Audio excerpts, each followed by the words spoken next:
안녕하세요. 김동섭입니다. 11월 10일 아침 시황하도록 하겠습니다. 지난주 금요일날 미국 시장은 혼조세로 마감했는데요. 장 초반에는 하락세가 아주 두드러졌고요. 막판에 가면서 낙폭을 줄였습니다. 그래서 다우는 플러스로 끝났고 나스닥은 마이너스를 줄이는 그런 흐름을 보였습니다. 미국 시장에는 두 가지의 악재와 한 가지 호재 이렇게 해석을 할 수 있는데요. 첫 번째 미국 시장을 장 초반에 하락을 이끌었던 것은 반도체에 대한 버블 가능성입니다. 아시겠지만 반도체에 대한 그 버블 가능성이 그 팔란티어 공매도 이렇게 뉴스가 있었죠. 무슨 말이냐면 그 마이클 버리라고 해서 빅쇼트의 주인공, 실제 주인공이 팔란티어의 공매도 포지션을 가졌죠. 가지고 있었고 엔비디아에 대해서도 공매도 포지션을 가졌다. 이런 뉴스가 나오면서 그 AI에 대한 버블에 대한 이슈가 시장의 화제가 됐습니다. 특히 마이클 버리라는 옛날에 서브프라임 모기지를 맞춰서 큰 돈을 벌었던 사람이다 보니 그가 찍는 하방에 대한 어떤 이슈는 시장에 클 수 있는 그런 상황인데요. 특히 팔란티어 같은 경우는 주가 수익률이 거의 200배에 가깝다 보니 아마도 기본적 분석상으로 고점 논란이 나올 수밖에 없는 그런 상황이었다라고 보시면 되고요. 그로 인해서 AI 관련주들을 반도체 관련주 위주로 해서 장 초반에 주가를 밀어내는 그런 모습이었고 나스닥은 거의 2% 정도 하락했다가 낙폭 0.2% 줄이는 그런 모습이었고요. 특히 오픈 AI가 인프라 설비 투자에 대해서 정부 보조금을 바라고 있다라는 어떤 뉴스가 있었어요. 그로 인해서 AI에 대한 버블 이런 식으로 해석이 되는 거죠. 특히 두 번째 악재로는 미시간대 11월 소비자 심리지수가 있었는데요. 이게 50.3이 나왔어요. 지난달에 53.6이니까 그거보다도 3.3 정도가 낮아졌으니까요. 그만큼 소비도 굉장히 안 좋은 상황이죠. 아무래도 관세 정책으로 인해서 원자재 가격이 올라가고 원자재 가격은 결국 제품 가격이 올라가잖아요. 그래서 아무래도 이제 소비자들의 가격이 올라간 거에 대한 소비 심리가 낮아질 수밖에 없는 건 당연한 거다 해석을 해야 될 것 같고요. 특히 요즘 미국에서는 감원 바람도 있죠.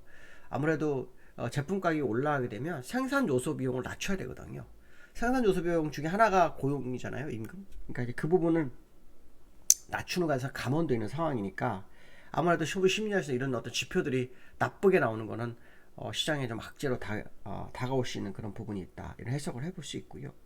그 다음 미국 시장의 호재로는 지금 미국에서 연방정부 예산이 없어요.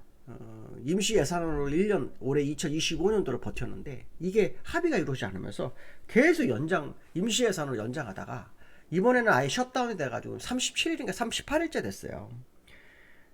그러면은 문제가 되는 게 뭐냐면은 예를 들어서 항공사 같은 데에서 근무하는 사람들은 이제 급여를 못 받는 상황이 되고요. 주한미군 군인들도 급여를 못 받는다 이런 얘기가 나오고 있죠. 그런 문제가 지금 계속 대두되고 있는 과정 속에서 지금 셧다운을 반대하는 민주당에서 임시 예산 타협안을 공화당에 제시를 했다고 하죠. 네, 제안했다 이런 얘기가 나옵니다.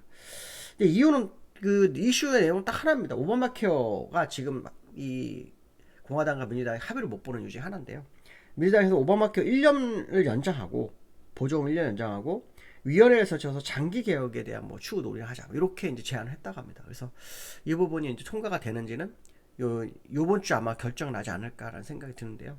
어쨌든 셧다운으로 사실 주가가 빠진 적은 별로 없기 때문에 사실 이게 해결돼서 주가가 오를지는 잘 모르겠습니다. 물론 AI가 시장을 운영하는 그런 상황이 없고요. 그렇죠? AI가 시장을 주도하는 그런 상황이 없고 그 다음에 이제 셧다운은 수면 밑에 있었는데 AI가 흔드니까 셧다운 가지고 시장이 움직이는 부분이 있다 보니 요거에 대한 기대감이 좀 큰 상황이고요.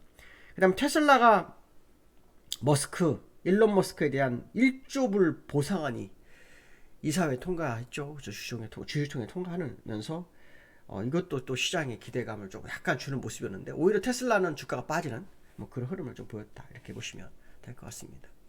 나스닥과 다우의 흐름을 좀 보시면요.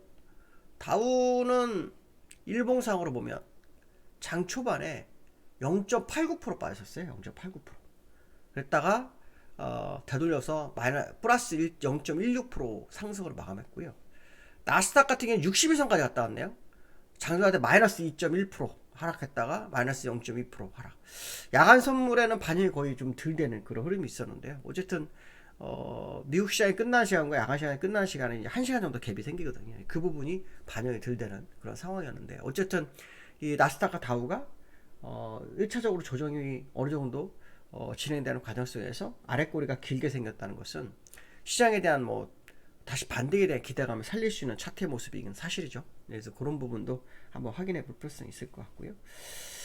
두 번째로는 주말에 나온 뉴스 중에 하나가 배당 분리과세에 대한 뉴스가 나오고 있습니다. 우리나라가 아시겠지만 코리아 디스카운트 해결하는 과정 속에서 상법 개정안이 아주 컸잖아요. 근데 지금 이제 그래서 주주가치 제조해가 주주가치를 그쵸? 조금 더 주주에게 제고해주기 위해서 자사주를 의무서가하고 이런 게 이제 시장을 끌어올렸어요. 근데 이제 중요한 건 뭐냐면 버는 거에 대한 세금, 이게 또 문제가 되잖아요. 그게 지금 현재 얼마냐면 35%예요. 근데 지난번 야당에서 기업의 배당 성향 제고를 위해서도 최고 수요를 25% 낮춰야 한다라고 주장한 적이 있었는데, 당정에서는 지금 요거에 대해서 인하 노위를 하겠답니다. 35% 25%로. 그러면 또 이제 우리나라가 이거로 또 시장을 이끌어 갈 건가에 대한 어떤 생각을 한번 해볼 수 있는 그런 모습이 있다라는 거죠. 그래서 오늘 이 정책 이슈가 시장의 중요한 이슈로 자리매김하는지도 한번 확인해 볼 필요가 있는 그런 상황이다라고 보시면 될 것 같고요. 실제로 우리나라 기업 실적은 아직 그 주가에 비해서 반영을 많이 못하고 있는 상황이잖아요. 그렇죠? 그만큼 결과가 많이 나오지 않은 상황인데, 정책들이 시장을 이끌어가는 상황 속에서 또 다른 정책 효과가 또 나오고 있다. 한번 볼 필요성이 있겠다, 이런 말씀을 드리고 싶고요. 그 다음에 지난주에 그 수급을 보면 한 주 동안 외국인은요 7조를 팔았어요. 7조. 그리고 그걸 다 개미가 싹 다 받아갔고요. 기관은 매도를 했지만 매수도 좀 있는 그런 상황입니다. 그래서 어떻게 보면 수급적 동향상으로는 기관은 구경하는 한 주, 그 다음에 외국인은 투매하는 한 주, 개인은 모두 받아준 한 주. 시장에서는 기관이 거의 7조 넘게 팔았죠. 계산 한번 해볼 필요가 있는데, 이게 지난주잖아요. 이게 요거 빼고요. 그 전주도 좀 팔긴 했습니다. 그 전주도 팔긴 했는데 그건 빼버리고, 지난주 기준으로 보면은 이게 정확하게 5조죠. 그렇죠? 6조 2천억, 7조 한 3천억 정도, 4천억 정도 팔았습니다. 그거에 비해서 주가 지수는 약 1.9% 정도 하락했습니다. 그러니까 시장에서는 이런 겁니다. 투매를 개인이 다 받아주면서 외국인의 투매가 주가를 1.9% 정도로 밀어냈기 때문에 상당히 선방했다, 이런 기대감을 갖고 있는데요. 이건 더 봐야 됩니다. 또 개미는 이걸 받아줬죠. 대신에 종목에서는 상당히 손실이 많이 나는 그런 상황인데, 어쨌든 외국인과 기관이 전체적으로는 하방 분위기를 조성하고 있고 개인만 받아주는 그런 모습인데, 저는 사실 우려가 되는 게, 제가 금요일날도 공개방송을 했죠. 공개방송에서 그런 얘기를 했을 거예요. 시장은 항상 이런 식이다. 외국인 처음에 시장 진입을 하고요, 그다음 나중에 기관이 시장을 진입합니다. 그런 다음에 외국인과 기관이 주거니 받거니 하는 그런 모습을 좀 보이다가 개인이 들어옵니다. 근데 지금 개인들이 원체 스마트하다 보니까 입지를 잘 안 했어요. 무슨 말이냐면 주가가 오를 때는 있는 물량 버리고 주가가 내릴 때는 받아주는 전략을 계속 펴다가 갑자기 어느 순간부터 개미들이 공격적 매매를 하거든요. 거기다 대고 이제 기관 외국인이 던졌단 말이에요. 이건 상당히 의미가 있을 수 있기 때문에 외국인과 기관이 다시 매수로 전환하지 않는 개미의 힘만 가지고 시장을 다시 큰 상승으로 끌고 간다?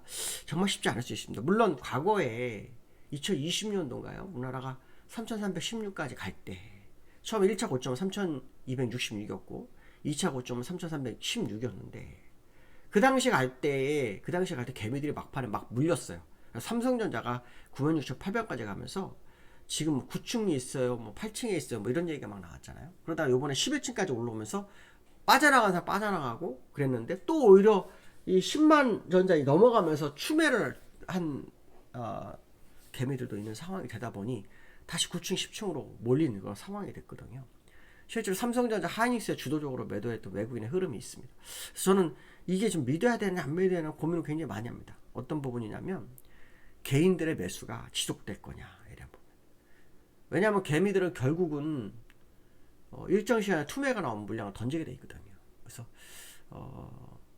지난 한 주간은 외국인의 매도에 선방을 했지만 개미들이 끝까지 시장을 이렇게 사줄 수 있는지, 물론 시장이 고객에다가 82조, 뭐 83조 있다, 뭐 이런 얘기가 나오지만 그게 다 주식시장에 들어오진 않거든요. 그냥 기세의 모습이기 때문에 이거를 뭐, 그러니까 분위기라는 거죠. 우리가 이렇게 와 있다, 뭐 이런 어떤 기세를 보여주는 분위기지 그 돈이 다 시장에 들어오지는 않을 거라고 판단하거든요. 그래서 그런 부분을 본다 그러면 지금 지난주에 개미들도 사실 역주를 한 거 아닌가, 이런 해석도 한번 해볼 수 있을 것 같습니다. 오늘 여기까지 하겠습니다. 감사합니다.